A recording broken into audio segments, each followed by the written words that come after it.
Hello, my wonderful friend Megas here on a beautiful day in Asha.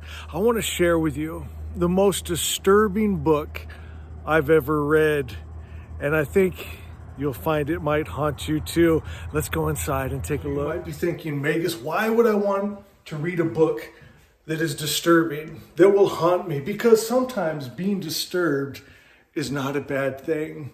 Being haunted can be a lot of fun. I can't wait to show you. So the book I have for you today is The Picture of Dorian Gray, and he breaks the most common rule of art, is to always leave a light at the end of the tunnel, some kind of hope. You know, if someone paints a dark painting, they say make sure at least in the top corner to have a little bit of light that gives the viewer some kind of hope to grab onto. This book leaves you nothing but disturbed. You know, it made me think about in the book of Thomas where it says, let him who seeks continue seeking until he finds, and when he finds, he will become troubled. When he becomes troubled, he will be astonished, and he will rule over the all. Sometimes being troubled is not a bad thing. Sometimes it's exactly what you need. You know, I think about it's like when you fall in love, right? And it troubles you, it disturbs you.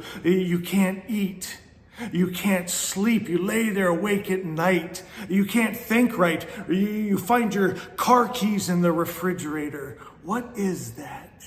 You know, Oscar Wilde, he was a rule breaker. He already broke the rule of not leaving hope in his story.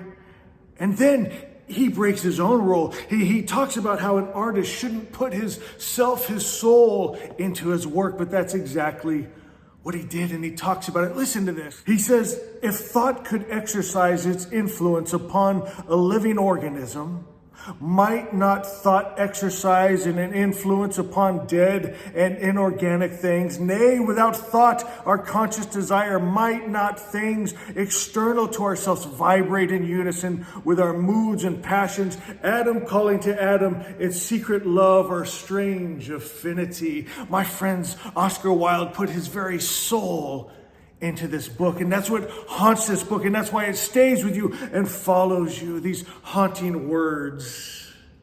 If you will allow me to read just some of the poetry of Oscar Wilde and see the spell that he cast. How exquisite they were as one read them. So he's talking about this poetry. He's specifically talking about Gautier here. The domes that on the water dwell pursue the melody in clear drawn cadence and swell like breast of love that sigh.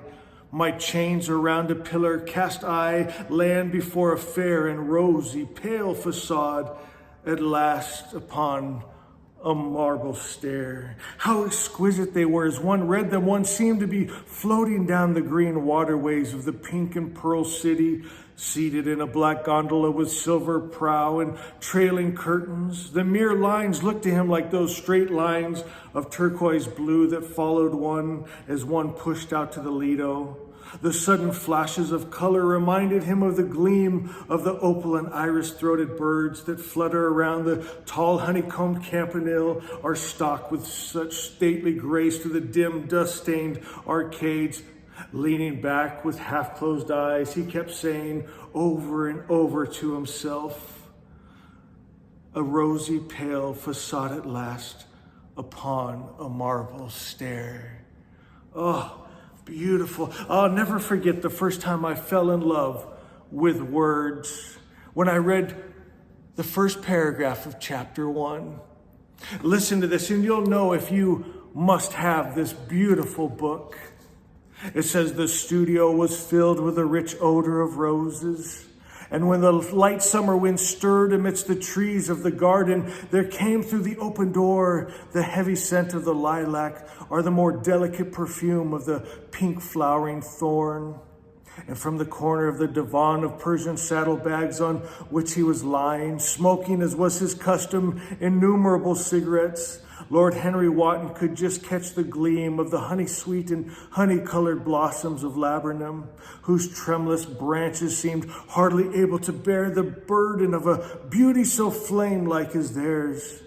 and now and then the fantastic shadows of birds in flight flitted across the long tussore silk curtains that were stretched in front of the huge windows, producing a kind of momentary Japanese effect and making him think of those pallid jade-faced painters of Tokyo who, through the medium of an art that is necessarily immobile, seek to convey the sense of swiftness and motion.